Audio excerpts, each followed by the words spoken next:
जय हिंद दोस्तों। जैसा कि आप अपने स्क्रीन पर देख रहे हैं, हमारी एमपीपीएससी की श्रृंखला स्टार्ट हो चुकी है, जिसमें हम 2009 से लेकर 2019 तक यानी 10 वर्षों में एमपीपीएससी के द्वारा जितने भी क्वेश्चन पूछे गए उन सभी क्वेश्चनों को देखेंगे, साथ में उनके प्रमुख तथ्यों को भी जानेंगे। तो हमने जो सबसे पहले सब्जेक्ट स्टार्ट किया है वो है हिस्ट्री यानी इतिहास। इसके 2 वीडियो ऑलरेडी हम अपलोड कर चुके हैं।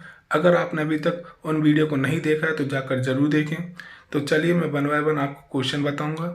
आप वीडियो को पॉज करके आपको क्या उसका आंसर लगता है उसको दिए गए आंसर से मैच करिएगा, और वीडियो के लास्ट में हमें कमेंट सेक्शन में ये जरूर बताइएगा कि आपके अभी तक कितने क्वेश्चन सही निकले। तो चलिए हम स्टार्ट करते हैं। हमारा पहला क्वेश्चन है, शेर शाह का उत्तराधिकारी था। Option A Shujat Khan, option B Islam Shah, option C Firoz Shah, option D Mohammad Shah Adil. तो आंसर होगा आंसर बी इस्लाम शाह शेर शाह का उत्तराधिकारी था। प्रमुख तथ्य हैं अब इससे जुड़े हुए। इस्लाम शाह यानी जलाल खां भी बोलते थे जिसे, शेर शाह का छोटा पुत्र था जो आगे चलकर शेर शाह का उत्तराधिकारी बना। इसने 8 वर्षों तक भारत पर शासन किया था और इसने अपनी सैन्य टुकड़ियों को 200, 250 एवं 500 की इकाइयों में विभाजित किया था, जिसे आगे चलकर सिकंदर शाह ने अपने शासनकाल में भी अपनाया। नेक्स्ट क्वेश्चन की तरफ बढ़ते हैं। नेक्स्ट क्वेश्चन है, अकबर के साथ युद्ध करने वाली दुर्गावती की रानी थी। Option A Mandla, option B Mandu, option C Asirgarh, option D Ramgarh. तो इसका आंसर जो होगा वो है आंसर ए मंडला। प्रमुख तथ्य हैं इसके, दुर्गावती राज्य पर योग्यतापूर्वक शासन करती थी। वह वीर नारायण जो कि अल्पवयस्क पुत्र था उसकी माँ थी। इन्होंने वीरतापूर्वक शाही दल का विरोध किया। नेक्स्ट क्वेश्चन की तरफ बढ़ते हैं। नेक्स्ट क्वेश्चन है, निम्न में से किस मुगल सम्राट ने शिक्षा संबंधी सुधार किए थे। Option A Jahangir, option B Shahjahan, option C Humayun, option D Akbar. तो इसका आंसर जो होगा वो है आंसर डी अकबर। और प्रमुख तथ्य हैं, मुगल सम्राट अकबर ने अपने शासनकाल में शिक्षा संबंधी सुधार किए थे, जिसमें शिक्षा से संबंधित कुछ केंद्र इस प्रकार हैं, अजमेर, दिल्ली, सियालकोट, मुल्तान, इलाहाबाद, मुर्शिदाबाद आदि थे, जिनमें मुफ्त शिक्षा दी जाती थी। याद रखिएगा। नेक्स्ट क्वेश्चन की तरफ बढ़ते हैं। नेक्स्ट क्वेश्चन है हमारा, भारत में इंग्लैंड का कौन सा दूत जहांगीर के पीछे अजमेर से मांडू आया। Option A Clive, option B Thomas Roe, option C lord Aster, option D Clyde. तो इसका आंसर जो होगा वो है आंसर बी थॉमस रो। प्रमुख तथ्य हैं, 1616 ईस्वी में मुगल दरबार में थॉमस रो आया था, जिसे बादशाह के साथ मांडू, अहमदाबाद, अजमेर जैसे अनेक स्थानों पर जाने का अवसर मिला। नेक्स्ट क्वेश्चन है,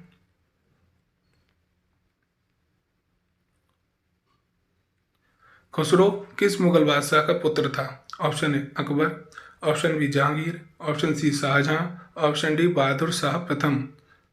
तो इसका आंसर जो होगा वो है आंसर बी जहांगीर। प्रमुख तथ्य हैं,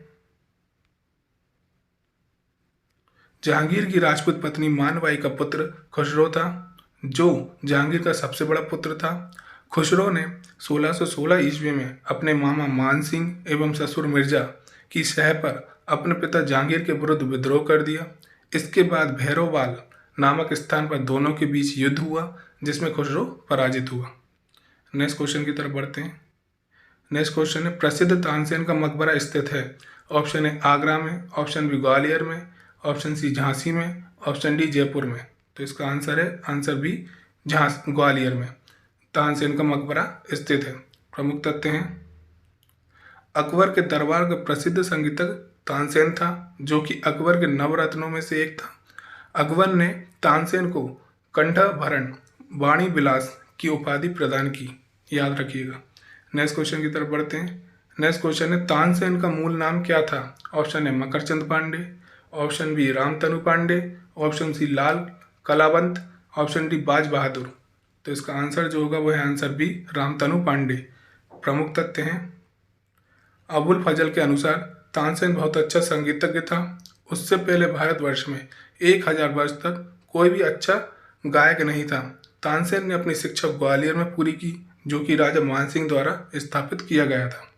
नेक्स्ट क्वेश्चन की तरफ बढ़ते हैं। गुरु नानक ने अपना उत्तराधिकारी किसे नियुक्त किया। ऑप्शन ए गुरु रामदास, ऑप्शन बी गुरु अमरदास, ऑप्शन सी गुरु हर राय, ऑप्शन डी गुरु अंगद। तो इसका आंसर जो होगा वो है आंसर डी गुरु अंगद। प्रमुख तथ्य हैं सिख संप्रदाय के प्रवर्तक और सिखों के प्रथम गुरु गुरु नानक थे। सिखों के कुल 10 गुरु हुए जो इस प्रकार हैं: गुरु नानक, गुरु अंगद, अमरदास, रामदास, अर्जुन देव, हरगोविंद, हरराय, हरकिशन, तेग बहादुर और गुरु गोविंद सिंह। गुरु नानक का जन्म 1469 ईस्वी में तलवंडी में हुआ जो पंजाब में है। इन्होंने नानक पंथ को चलाया। नेक्स्ट क्वेश्चन की तरफ बढ़ते हैं।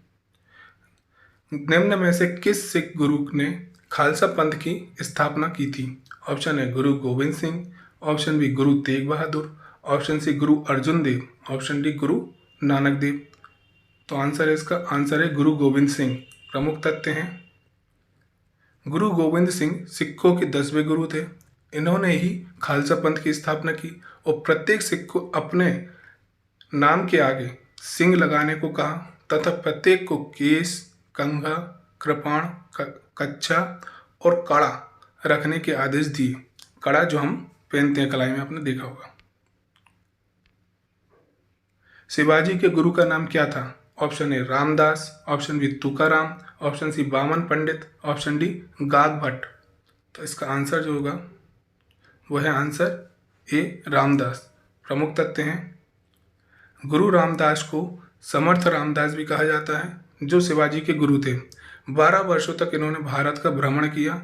इनकी महत्वपूर्ण रचना दास बोध में आध्यात्मिक जीवन के समन्वयवादी सिद्धांत का वर्णन मिलता है। नेक्स्ट क्वेश्चन है शिवाजी के शासनकाल में विदेश मंत्री को कहा जाता था। Option A Sumant, option B Amatya, option C Sar Naubat, option D Sachiv. तो इसका आंसर है सुमंत। प्रमुख तथ्य हैं शिवाजी के शासनकाल में मंत्रियों को निम्न नामों से जाना जाता है जो इस प्रकार है: पेशवा को राजा का प्रधानमंत्री, अमात्य को वित्त मंत्री, बाकिया नवीश को राजा के दैनिक कार्रवाइयों का विवरण देने वाला, सचिव या सूरनबीस को राजकीय पत्र व्यवहार का कार्य देखना, सुमंत को विदेश मंत्री, सेनापति या सर ए नौबत को सेना की भर्ती, संगठन, रसद आदि का प्रबंधन करना और न्यायाधीश को मुख्य न्यायाधीश बोला जाता था। याद रखिएगा, किसी भी क्वेश्चन में पूछा जा सकता है एग्जाम के। कौन सा मुगल बादशाह रंगीला के नाम से जाना जाता है? Option A Farrukh Siyar, option B Rafi ud Darajat, option C Mohammad Shah, option D Rafi ud Daula. तो इसका आंसर जो होगा वो है आंसर सी मोहम्मद शाह। प्रमुख तथ्य हैं मोहम्मद शाह प्रशासन के प्रति उदासीनता तथा मदिरा और सुंदरी के प्रति रुचि के कारण लोगों इसे रंगीला कहा करते थे। इसके शासनकाल में मुगल दरबार में हिजरों तथा महिलाओं के एक वर्ग का प्रभुत्व स्थापित हो गया था। नेक्स्ट क्वेश्चन की तरफ बढ़ते हैं। नेक्स्ट क्वेश्चन है ईस्ट इंडिया कंपनी के प्रारंभिक दौर में वेस्टर्न प्रेसिडेंसी कहाँ थी? Option A Surat, option B Satara, option C Bombay, option D Panaji. तो इसका आंसर जो है वह आंसर है सूरत। प्रमुख तथ्य हैं सर्वप्रथम 1611 ईस्वी में ईस्ट इंडिया कंपनी ने अस्थायी रूप से मुलसीपट्टम या अथवा मछलीपट्टम कारखाना जहांगीर के शासनकाल में स्थापित किया था। 1613 ईस्वी में सूरत में स्थापित कारखाना अंग्रेजों का प्रथम कारखाना था। प्रारंभ में ईस्ट इंडिया कंपनी ने सूरत को वेस्टर्न प्रेसिडेंसी बनाया, बाद में यह बॉम्बे स्थानांतरित कर दी गई। याद रखिएगा। नेक्स्ट क्वेश्चन है विलियम बेंटिंक के द्वारा सती प्रथा किस वर्ष समाप्त की गई? ऑप्शन ए 1825 ईस्वी में, ऑप्शन बी 1827 ईस्वी में, ऑप्शन सी 1829 ईस्वी में, ऑप्शन डी 1830 ईस्वी में। तो इसका आंसर जो है वो आंसर सी यानी 1829 ईस्वी में। और प्रमुख तथ्य हैं सती प्रथा का अंत करने के लिए राजा राम मोहन राय ने विलियम बेंटिंक को इस प्रथा को अवैध घोषित करने की प्रेरणा दी, जिसके बाद विलियम बेंटिंक ने 1829 के नियम 17 द्वारा विधवाओं को जलाना अवैध घोषित कर दिया। शुरुआत में यह कानून केवल बंगाल प्रेसिडेंसी में लागू किया गया और 1830 ईस्वी में यह नियम बॉम्बे और मद्रास प्रेसिडेंसी में भी लागू कर दिया गया। नेक्स्ट क्वेश्चन की तरफ बढ़ते हैं। नेक्स्ट क्वेश्चन है किस गवर्नर जनरल ने भारत में स्थायी भू राजस्व व्यवस्था स्थापित की? Option A lord John Shore, option B lord Clive, option C lord Cornwallis, option D lord Warren Hasting. तो इसका आंसर है आंसर सी लॉर्ड कॉर्नवालिस। प्रमुख तथ्य को जानते हैं। 1793 में लॉर्ड कॉर्नवालिस के द्वारा स्थायी बंदोबस्त प्रणाली प्रारंभ की गई, जिसके अंतर्गत भूमि का स्वामी जमींदारी वर्ग को बनाया गया और उन्हें लगान वसूल करने के लिए कहा गया, जिसमें भूमि लगान के रूप में 10/11 भाग कंपनी को देना रहता था और 1/11 भाग स्वयं रख लेते थे।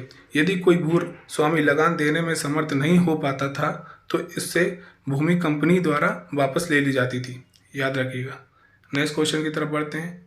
महारानी लक्ष्मीबाई की समाधि कहाँ स्थित है? Option A Mandla, option B Mandu, option C Jabalpur, option D Gwalior. तो इसका आंसर जो होगा वो है आंसर डी ग्वालियर। प्रमुख तथ्य हैं 19 नवंबर 1835 को रानी लक्ष्मीबाई, जिनका मूल नाम मणिकर्णिका का जन्म घोलकर में हुआ, जो वर्तमान में वाराणसी है। इनका विवाह झांसी के महाराजा गंगाधर राव के साथ हुआ। इनकी मृत्यु ग्वालियर में हुई और वहीं पर इनकी समाधि है। नेक्स्ट क्वेश्चन की तरफ बढ़ते हैं। 1857 के स्वतंत्रता संग्राम में किस राजवंश ने अंग्रेजों की सर्वाधिक सहायता की? ऑप्शन है ग्वालियर के सिंधिया, ऑप्शन बी इंदौर के होलकर, ऑप्शन सी नागौर के भोसले, ऑप्शन डी रामगढ़ के लोधी। तो इसका आंसर जो है वो है आंसर ए ग्वालियर के सिंधिया। प्रमुख तथ्य हैं 1857 के स्वतंत्रता संग्राम में अंग्रेजों की सर्वाधिक सहायता ग्वालियर के सिंधिया ने की, जिसके चलते लॉर्ड कैनिंग ने कहा था कि यदि सिंधिया भी विद्रोह में शामिल हो जाते तो मुझे कल बिस्तर गोल करना होगा। नेक्स्ट क्वेश्चन है चार्ल्स वुड का आदेश पत्र निम्नलिखित में से किससे संबंधित था? ऑप्शन ए शिक्षा, ऑप्शन बी व्यापार, ऑप्शन सी प्रशासनिक सुधार, ऑप्शन डी सैन्य सुधार। तो आंसर है शिक्षा। और प्रमुख तथ्य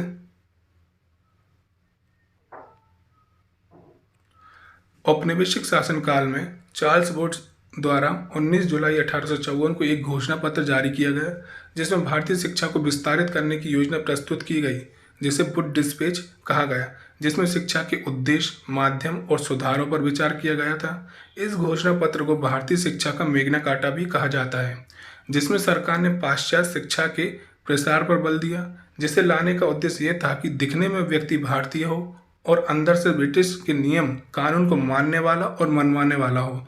इसलिए उन्होंने लंदन विश्वविद्यालय के आधार पर कोलकाता, बॉम्बे और मद्रास में एक एक विश्वविद्यालय की स्थापना की व्यवस्था की गई। याद रखिएगा, बहुत ही इंपॉर्टेंट फैक्ट है।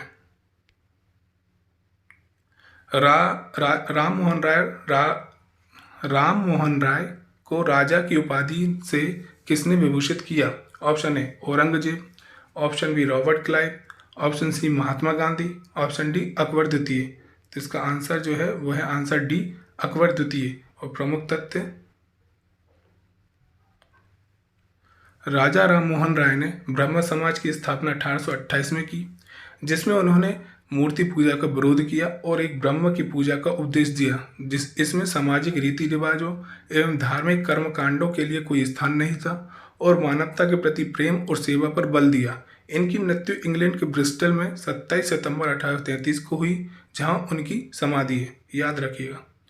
नेक्स्ट क्वेश्चन है लॉर्ड डफरिन के वायसराय काल की एक महत्वपूर्ण घटना थी। ऑप्शन ए रामकृष्ण मिशन की स्थापना, ऑप्शन बी ढाका में मुस्लिम लीग की स्थापना, ऑप्शन सी भारतीय राष्ट्रीय कांग्रेस की स्थापना, ऑप्शन डी प्रथम जनगणना की शुरुआत।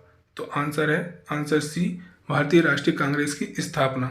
प्रमुख तथ्य भारत का वायसराय लॉर्ड डफरिन 1884 से 1888 तक का इसका कार्यकाल था, जिसके कार्यकाल में भारतीय राष्ट्रीय कांग्रेस की स्थापना 1885 में हुई, जिसने कांग्रेस का यह कहकर मजाक उड़ाया था कि यह सूक्ष्मदर्शी अल्पसंख्यकों की संस्था है। तो दोस्तों, मैं उम्मीद करता हूँ ये वीडियो आपको काफ़ी पसंद आया होगा, और अगर पसंद आया है तो वीडियो को ज़्यादा से ज़्यादा लाइक करें, शेयर करें। साथ ही हमारे चैनल पर जो भी नया है वो इस चैनल को सब्सक्राइब जरूर कर ले।